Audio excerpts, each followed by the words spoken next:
मैं कारोबारी होने नाते तो मैं यही चाहता हूँ सरकार से कि इतना बड़ा विश्व का सबसे बड़ा कुंभ मेला लग रहा है, देश विदेश से लोग आ रहे हैं, उनके मन में एक अच्छी भावना जानी चाहिए कि यहाँ पे सभी वर्ग के लोग व्यापार कर रहे हैं, चाहे हिंदू हो चाहे मुसलमान हो, क्योंकि व्यापार एक अलग चीज है, धर्म एक अलग चीज है। व्यापार से देश चलता है, समाज चलता है, घर चलता है। और इस मेले में तो हमारे ख्याल से सभी व्यापारियों को सम्मान पूर्वक बुलाना चाहिए और मेले को और भव्यता पूर्वक लगाना चाहिए।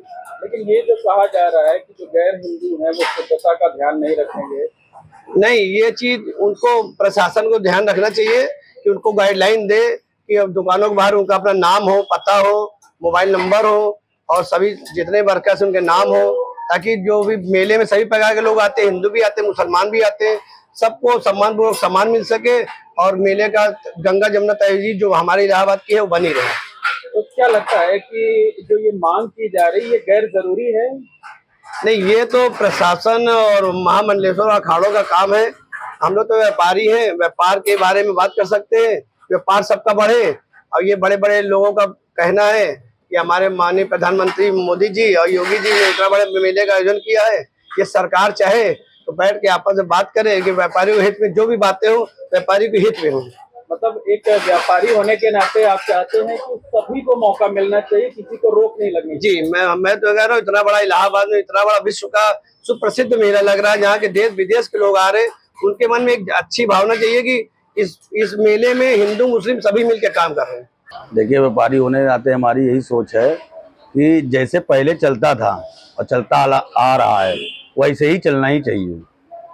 उसमें कोई भेदभाव कुछ ऐसा करने की जरूरत है नहीं, कुछ सुधार करने की जरूरत है नहीं। और जो बाबा जी का नारा है, सबका साथ सबका विकास, यही होना चाहिए।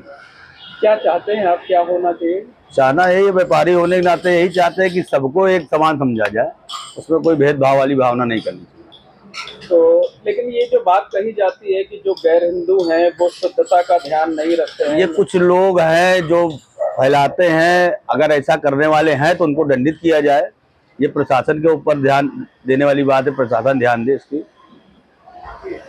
लेकिन किसी को कारोबार से न रोका जाए। कारोबार पेट सबका है, पेट सबका है, पेट बांध कोई काम नहीं कर सकता। लेकिन जो श्रद्धालु आते हैं उनकी शुद्धता का भी तो ध्यान, शुद्धता का ध्यान यही है कि सबका नाम बोर्ड में लिखवाया जाए और उन पर ध्यान दिया जाए कि वो ऐसा अगर कोई काम कर रहे हैं गलत काम तो वो ना कर सके, लेकिन इस पे पाबंदी रखी जाए। सबको दुकान लगाने की अनुमति? हाँ जी।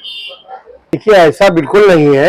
हम भारत एक डेमोक्रेटिक कंट्री है और यहाँ पर जो है यही यहाँ की एक पहचान है कि गंगा जमुना तहजीब का यही एक मिसाल है। हाँ, ये बात सही है बिल्कुल कि जो उनकी एक सोच है कि यहाँ पर गंदगी नहीं होनी चाहिए, कोई भी धार्मिक कार्यक्रम हो उसमें गंदगी नहीं होनी चाहिए। लेकिन अगर किसी धर्म को लेके अगर ऐसे विचार प्रकट करते हैं कुछ लोग तो ये बिल्कुल अच्छी बात नहीं है। यहाँ विभिन्न जातीय विभिन्न धर्मों के लोग रहते हैं और सब आपस में सौहार्दपूर्ण वातावरण में रहते हैं और हम लोग सब मिल के इस पर्व को जो है बड़ी धूमधाम से मनाते हैं। और ऐसे विचार जो लोग रखते हैं वो बिल्कुल गलत है, ऐसा नहीं होना चाहिए। अच्छा, जो लोग इस तरीके की मांग कर रहे हैं उनका ये कहना है कि हाल फिलहाल जो कई जगहों के मामले सामने आए हैं तो हमारी आस्था प्रभावित होगी, हम आते हैं यहाँ आस्था के साथ है। नहीं, ऐसा कुछ भी नहीं है, कोई आस्था प्रभावित नहीं होगी। हम लोग जो है, हम लोग यहाँ पर जो श्रद्धालु आते हैं, हम लोग बाकायदा उनका बहुत अच्छी तरीके से उनका स्वागत करते हैं। और श्रद्धालु जो है वो इतना बड़ा, ये क्योंकि एक धार्मिक नगरी है और हम प्रयागराज के रहने वाले हैं, प्रयाग के हम वासी हैं। प्रयागराज में हम लोग व्यापारियों का संगठन चलाते हैं। हम लोग तो श्रद्धालुओं की इतनी सेवा करते हैं सद्भाव के साथ उन लोगों को कि वो इतना खुश होकर जाते हैं कि ये विचार उनके नहीं हो सकते। कुछ लोगों के हो सकते हैं कि कुछ कट्टर लोग हैं जो ऐसे विचार अपने रखते हैं, लेकिन ऐसा नहीं है। आज तक ऐसा नहीं हुआ और भविष्य में भी हम लोगों का यही प्रयास रहेगा कि कभी ऐसी कोई बात शहर के अंदर हमारे प्रयागराज में न होने पाए। क्या चाहते हैं आप लोग? हम चाहते हैं कि सब लोग मिलके ऐसे इस महापर्व को, जो राष्ट्रीय स्तर का अंतरराष्ट्रीय स्तर का जो ये मेला होने जा रहा है, हम लोग सब मिलकर सौहार्दपूर्ण वातावरण में इसको मनाएं और धूमधाम से मनाएं इस महापर्व।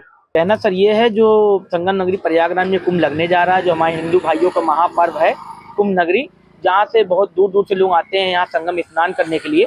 वहाँ पे अब हमारे जो पूर्वज थे वो भी दुकान लगाया करते थे, और लगाते रहे हैं। तो अब जैसे फरमान जारी हुआ है कि मतलब मुस्लिम समुदाय को कुंभ में नहीं आना देना, दुकान लगने देना चाहिए, तो ये कहीं ना कुछ होना चाहिए कि मिल के बैठ के बात करना चाहिए, इस पे सोल्यूशन निकालना चाहिए कि आपस में भाईचारा के लिए एक दूसरे से मिल के इस मसले को हल करना चाहिए कि यहाँ पे दुकान लगनी चाहिए, क्योंकि सभी कड़ी एक दूसरे से जुड़ी हुई है। ये हिंदुस्तान जो आपसी भाईचारे के देश संगम नगरी प्रयागराज है, इसमें सभी धर्म मजहब के लोग एक साथ मिलकर रहना चाहते हैं।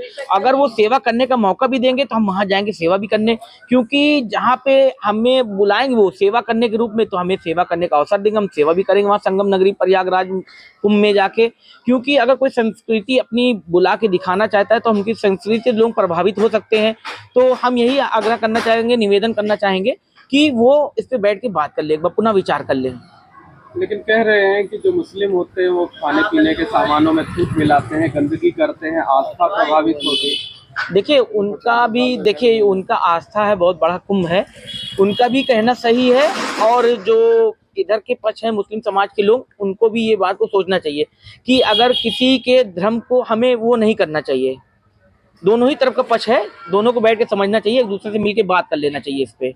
आप लोग दुकान लगाना चाहते हैं? हाँ, अवसर मिलेगा, अगर वो आदेश करेंगे, सेवा का मौका देंगे तो हम लोग सेवा करने जरूर जाएंगे वहाँ पे। अच्छा, तो ये जो गंदगी की बात है वो क्या है? गंदगी की बात ये है कि जैसे कुछ तत्व हैं कहीं कुछ गड़बड़ कर देते हैं, उसकी वजह से पूरा समाज बदनाम हो जाता है। तो इसी रूप में वो मना कर रहे हैं कि यहाँ पे मुस्लिम समाज बैन है। तो अगर इस मुद्दे पे बैठ के बात कर लेंगे तो मामला हल हो सकता है और कई गरीब का परिवार चल सकता है इससे। वहाँ से मुनाफा होता है, कारोबार अच्छा होता है। ये तो बहुत अच्छी बात है कि कुंभ में मुसलमानों को बुलाया जाएगा तो वहाँ से अच्छा व्यापार चलता है।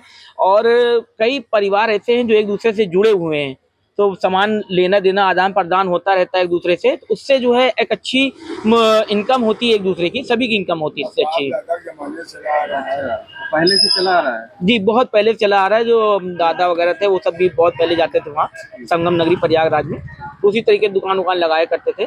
तो सभी चीज़ की दुकान लगती है, कॉस्मेटिक, खिलौना, बैंगल्स वगैरह, पर्स वगैरह, दरी वगैरह, तो ये सब चीज़ों की दुकान लगती है वहाँ पे। चाहते हैं कि दुकान लगाने का मौका मिले। हम तो यही आग्रह करते हैं भाई, जितने दो परिवार का पेट चल सके, तो हमारा तो आग्रह यही है, निवेदन है कि आप वो इस पे बैठ के पुनः विचार कर ले एक बार। महाकुंभ में ये सब खिलौना और कॉस्मेटिक का सामान और बैकपिन ये सब जाता रहता है। और जितने भी भाई लोग वहाँ के हिंदू समाज को या मुस्लिम हो, दोनों हो पच के आते हैं और यहाँ तो सामान सब लेके जाते हैं। कोई भेदभाव मुस्लिम और हिंदू की बात यहाँ नहीं होती। मुस्लिम से भी खरीदते हैं, हिंदू से भी खरीदते हैं और दोनों लोग भी ले जाके वहाँ सौदा बेच। और बाप दादा के जमाने से 50 साल से ये पीढ़ी दर पीढ़ी काम होता चला जा रहा है। ये तो कोई वो बात है नहीं, ये तो अभी नई बात सब सुनाई दे रहा है कि अबकी लगने नहीं देंगे, ये नहीं करने देंगे, वो नहीं करने देंगे। हम तो चाहते हैं कि दोनों भाई बैठ के बातचीत करके इस मामले को हल करें और दोनों भाई का काम चलता रहे, जिसमें दो परिवार गरीब आदमी का रोटी रोजी का सहारा होता रहे।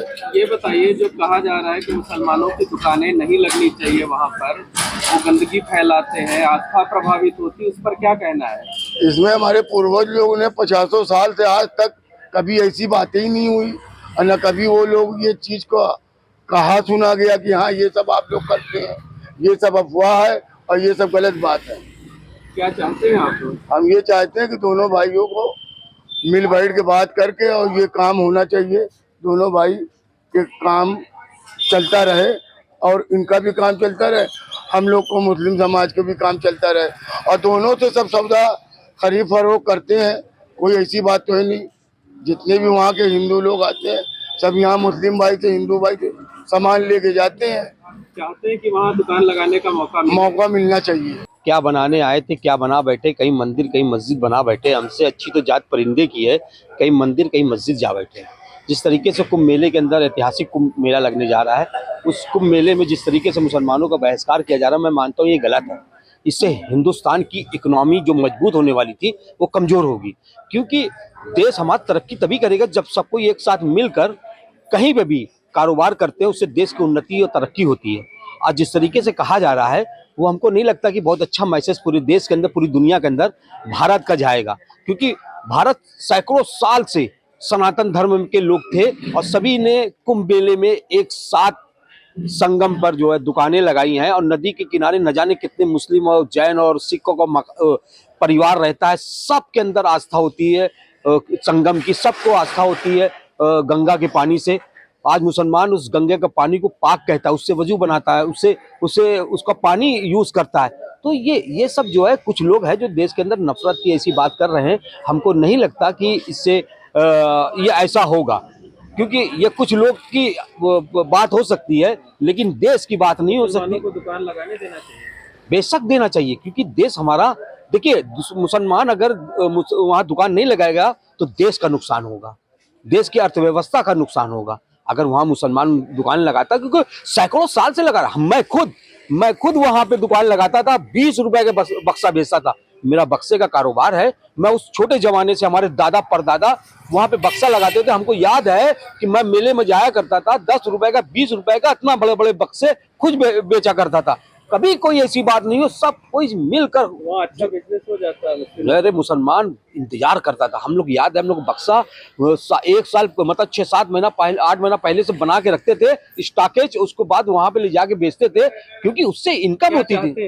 हम लोग चाहते हैं कि देश सबका है और सब कोई मिलजुल कर वहां पे दुकान लगाएं।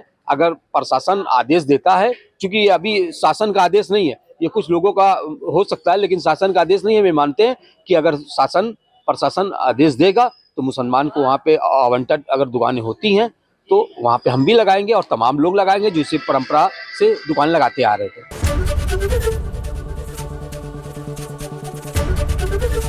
एबीपी गंगा, खबर आपकी, जुबान आपकी।